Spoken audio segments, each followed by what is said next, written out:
However, King disliked the film so much that he demanded his name be removed from the credits. And this is what Stephen King said about it. "It was totally out of my hands. I didn't have anything to do with the making of the movie. It doesn't have much in common with the novel at all except the title." Now, part of King's problem? Schwarzenegger playing Ben Richards.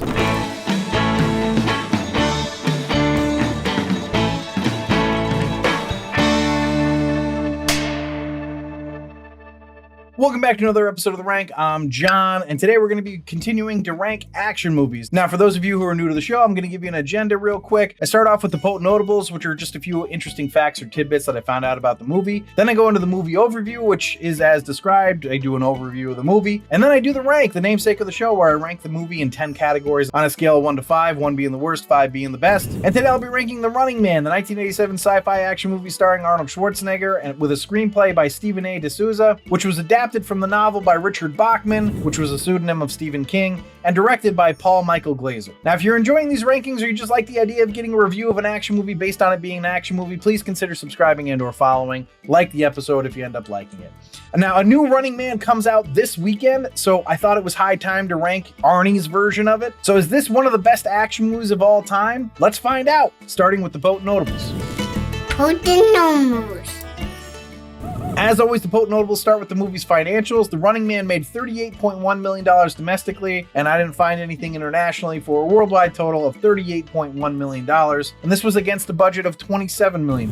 So, it didn't do great. Now, George Linder, the producer of the movie, discovered the Running Man book in an airport in 1982. And he decided he wanted to make it a movie shortly after reading it. So he reached out to the author's agent and, quote, was a bit taken aback to learn that he was asking a comparatively great deal of money for the option of a book which had less than 100,000 copies in print. I mean, who had ever heard of Richard Bachman? End quote. Eventually they found out that it was because Richard Bachman was actually Stephen King, but why did King use this pseudonym? So 2 reasons. One was because he wanted to test his writing talent, hoping that it wasn't just name recognition that was selling his books. And 2, publishers had a rule that writers could only publish 1 book a year at that time. And Bachman wasn't actually outed as King's pseudonym until 1985. And as Linder said, quote, "I felt like I'd found a Rembrandt in Kmart." Kind of cool. However, King disliked the film so much that he demanded his name be removed from the credits. And this is what Stephen King said about it. "It was totally out of my hands. I didn't have anything to do with the making of the movie. It doesn't have much in common with the novel at all except the title." Now, part of King's problem? Schwarzenegger playing Ben Richards. In the book,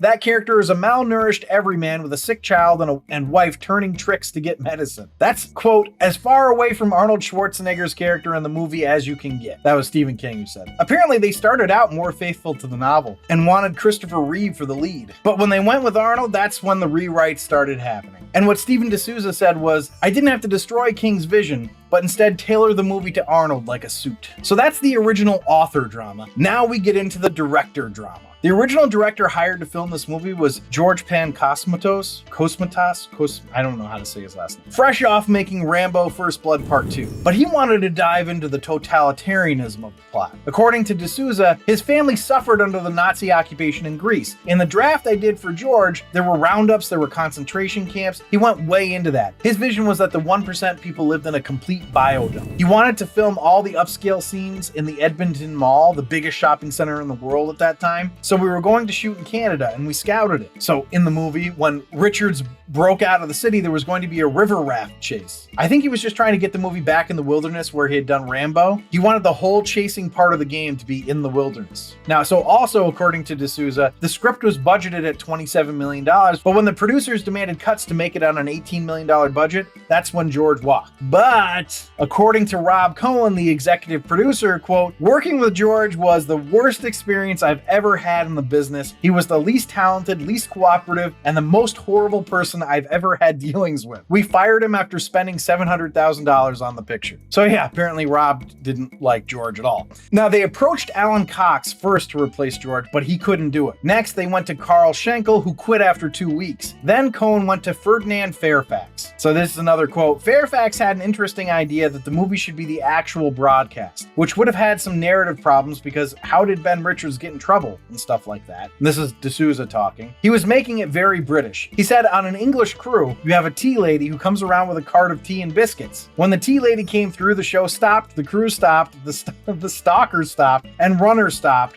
and they all took a break, then started up again. It was kind of a Monty Python bridge too far. Before you could say, what is the capital of Assyria? He was gone.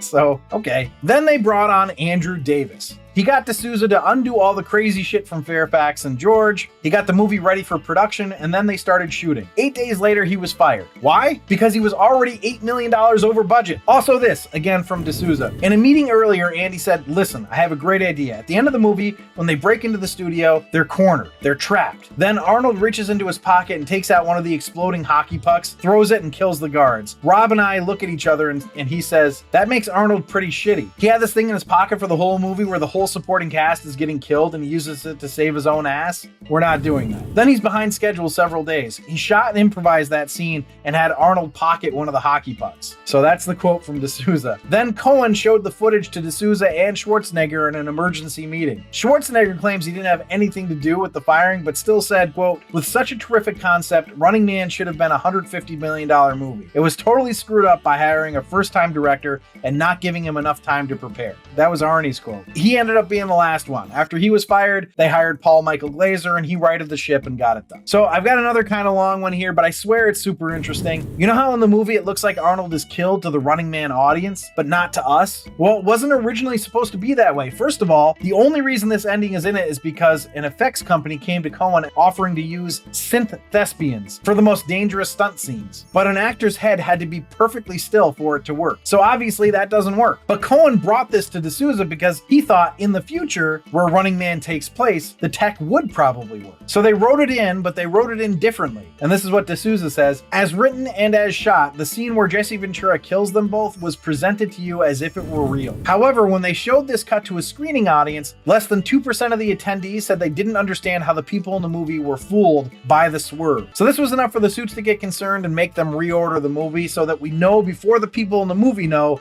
that Arnold didn't actually die. All right, and in the final potent notable, just because it's fun, the movie inspired the American Gladiators TV show. One of the producers for the show literally showed clips of this movie and said, we're doing exactly this, except the murdering part. All right, those are all the potent notables. Let's go to the movie overview. All right, it's 2017 and the world economy has collapsed. Food, natural resources, and oil are in short supply. A police state divided into paramilitary zones rules with an iron hand. Television is controlled by the state, and a sadistic game show called The Running Man has become the most popular program in history. All art, music, communications are censored. No dissent is tolerated, and yet a small resistance movement has managed to survive underground. When high-tech gladiators are not enough to suppress the people's yearning for freedom, more direct methods become necessary. So this is the opening scrawl that we're greeted to, which leads us directly to Ben Richards refusing to kill unarmed civilians in a food riot. Eventually we'll find out that this refusal gets him framed for doing this thing that he said he wouldn't do. Next thing we know, Ben's in jail and has helped orchestrate a breakout. We don't know yet that they framed him, but still we know why he's in jail. So to make sure people don't get out, they've got the entire perimeter of this prison/concentration camp lined with some kind of invisible fence. What does it do? Well, they're all wearing collars, and if they run through that invisible fence while it's active, it blows up their head. And to really hammer this home, they have some guy named Chico literally lose his head. Poor Chico. You'd think he wouldn't have been impetuous given the circumstances. Of course, Ben isn't impetuous, and he's able to escape. The two people that escape with him? Why, they're both members of the Revolutionary Underground, so that's where they go. There's like a whole bit to this where they're like, should we trust him? He's a cop. And I don't know, I feel like maybe this could have been explored a bit more, but whatever. They take his collar off and then he heads up to his brother's house. And wouldn't you know it, his brother isn't there anymore. He's been taken away for re-education, and the apartment is now occupied by an attractive Latina woman who works out in her teddies named Amber. Now, we've gotten to see some of the high-tech devices that this world has so far, but by far, the personal computer that you can book travel through is the best one. Ben is going to tie poor Amber up to her workout machine, but at least he had the decency to leave her in her workout teddy. Then he steals her travel pass and purchases a flight to Hawaii for two, and at some point, I guess, has either bought or buys a shirt that was a perfect fit for the trip. Alas, Amber doesn't want to go on the trip with him and instead outs him to the cops, who grab him and take him. Where are they taking him? Well, we've met Damon Killian already in the interim, who is the host and seemingly head honcho of the world's most popular show, The Running Man. Well, he saw a video of Ben escaping from prison and he wants him for the show. Heck, he'll get 10 ratings points just for his biceps. We get a little exposition backstory about how they're not allowed to get military prisoners, but Damon calls in some favors and voila, Ben is the next contestant on The Running Man. Now, thanks to Ben's arrival, we get to see how this show works. So apparently they take a prisoner and make him go into a hellscape version of LA that happened because of a giant earthquake in 1997. Then he's to run away from stalkers who have themes and are very much similar to the cartoonish vibes of what wrestling was like in the 80s and early 90s. There's Buzzsaw, who carries a chainsaw, Dynamo, who is an opera singer, I guess, and electrocutes people with his electric rig getup. There's Sub-Zero, who is an Asian hockey player with a razor-sharp hockey stick and exploding hockey pucks. And then there's Fireball, whose whole thing is that he carries around a flamethrower. There's also a retired stalker named Captain Freedom, played by Jesse Ventura, who has become a commentator. Now, my question here is, why didn't Jesse Ventura get more roles? He had 2 strong outings in 1987 with Predator and this one, and I don't really remember him in anything else. Why? He was great. Anyway, Damon gets Ben to volunteer by threatening to use the 2 guys who escaped with him, but of course he uses them anyway. Also, Amber, back in her apartment, sees the news saying that they captured Ben, but that he hurt 2 airport employees, and she's like, but that's not true. And I mean, why would they even say that? Did 2 airport employees actually get hurt and they blamed him, or just, what was the point of it? Just to arouse Amber's suspicion, I guess. Well, this gets her all charged up and she heads over to find the real footage of the Bakersfield incident, which is what got Ben in trouble because she just happens to work for the channel. She finds it and apparently has the wherewithal to immediately hide it in her vagina because she gets caught while she's there. And when asked about where she was hiding that at the end, she says it's private or something like that. So yeah, she's eventually going to get added to the game as a contestant, but first Ben, Laughlin, and Weiss have to face Sub-Zero. Now, it doesn't work out well for Sub-Zero, and it seems kind of silly that you would have had him against 3 people. Seems like you're stacking the deck against him a little, though Laughlin and Weiss do nothing at all but wait for Ben to save them, so I guess it wasn't that big of a deal for him. And save them he does, by wrapping some barbed wire around Sub-Zero's neck and killing him. Now, we've seen Ben kill a few people at this point. He throws one guy off a balcony, but before he picks him up, he says, "Need a lift?" With Sub-Zero, he says to the camera at Killian, "Sub-Zero, now just plain zero." And later says that he was a pain in the neck. I do a terrible Schwarzenegger or whatever, but it's ridiculous. I have to wonder, do you think this movie has the most Arnold one-liners of all his movies? I think it probably does. After that battle, Amber joins the fray along with the 2 stalkers, Dynamo and Buzzsaw. And Dynamo is this fat guy who sings opera and drives a little go-kart type thing that has his head sticking out of it, and it's just the goofiest goddamn thing. But what Weiss and Laughlin see before this battle is the satellite dishes. They can hack the uplink, so that's what they do. They're going to get the number sequence and give it to the underground. How lucky are they that the underground headquarters just happens to be in the same area as where they play The Running Man? But first, they've got to get past these stalkers, right? Unfortunately, poor Weiss is killed by Dynamo. Laughlin is going to get slashed by Buzzsaw before Ben can take him out with a chainsaw to the scrotum. Then Ben is going to save Amber and take out Dynamo by running faster than a car, and Dynamo being stupid enough to follow Ben in the car straight up the side of a steep hill and flip over. But Ben doesn't kill Dynamo because he's helpless, further cementing that he's actually a super good dude. It's at this point that we get to find out why we kept Laughlin alive this long. It's to give Ben a speech about getting the uplink codes to the Revolution so that he and Weiss haven't died in vain. Touching. Now, Killian is going to offer Ben a role as a stalker, which Ben promptly turns down. This means he's going to have to go against Jim Brown. Of course, he knows him as Fireball, the stalker who has a flamethrower. I think we all know how this is going to turn out, right? Fireball is going to die in a fireball. But can I just point out that with Dynamo, he says, "I won't kill a helpless person." But with Fireball, when Fireball is stuck on the ground with no weapon, he just fucking burns him alive. I get that Jim could have gotten up, I suppose, but I mean, that feels pretty cold-blooded. Anyway, now Killian is going to fake fake the death of Amber and Ben using Captain Freedom, and Amber and Ben are going to be found by the Revolution. Well, this is their opportunity. They're going to raid the television studio and steal the signal and broadcast the truth. Of course, all the people have been seeing doctored videos, so why would they believe it now from this ragtag group? Couldn't they think that this group has doctored the videos as well? I suppose when they see Ben show up in the studio, that helps their case. Now, Ben makes it back to Killian, and Amber kills Dynamo in his underwear. She found his one weakness, besides no roof on his car and the fact that he drives up steep hills: water. Killian's big bodyguard quits, and Ben puts Killian on the roller coaster ride of doom, and after Killian dies, we see that Amber is now horny for Ben, and that's when the movie ends. What a ride. I feel a little out of breath from this running, man. Okay, enough of that. Let's go to the rank. A rank.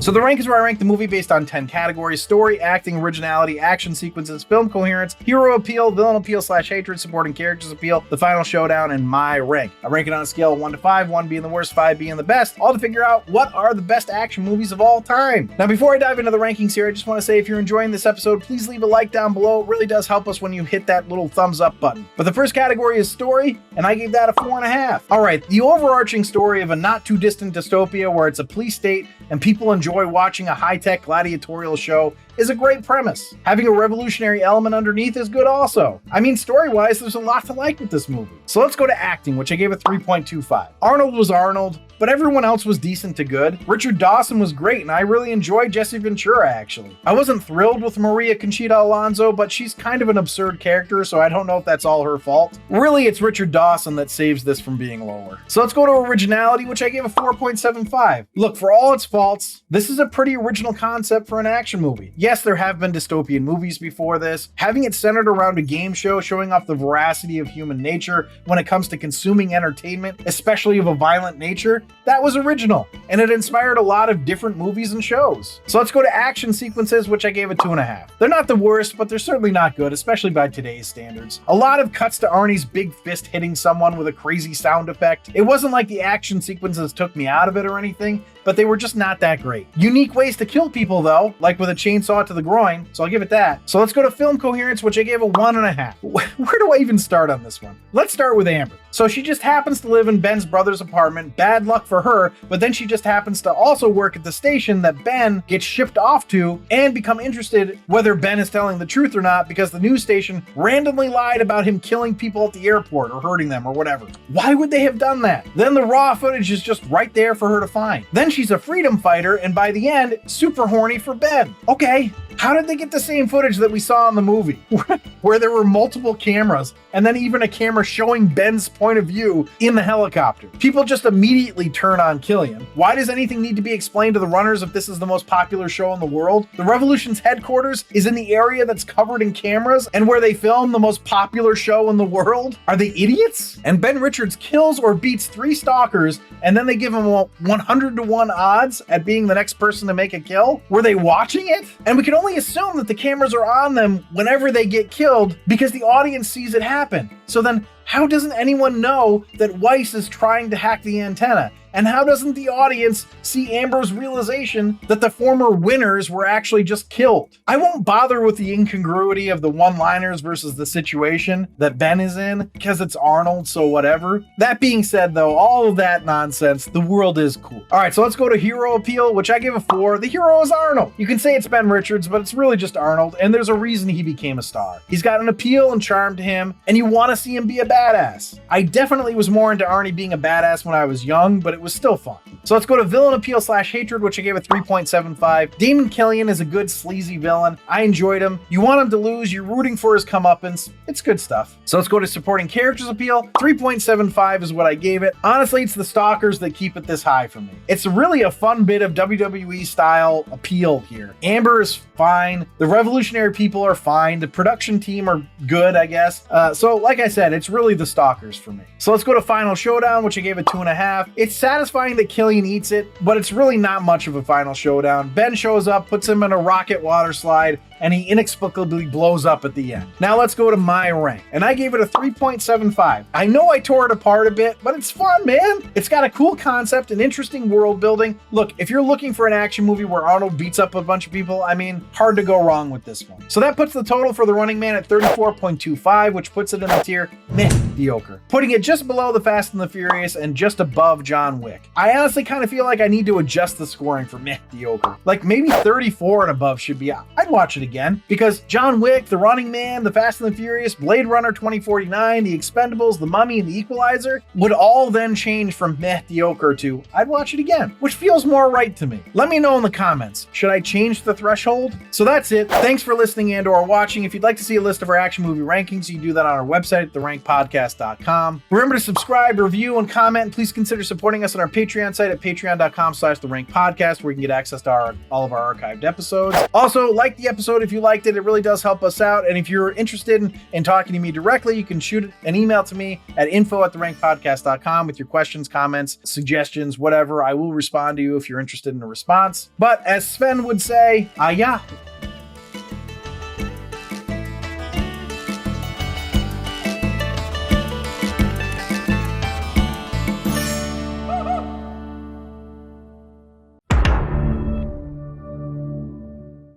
And today I'll be ranking The Running Man, the 1987 sci-fi action movie starring Arnold Schwarzenegger. Cut! And today I'll be ranking... Oh, man.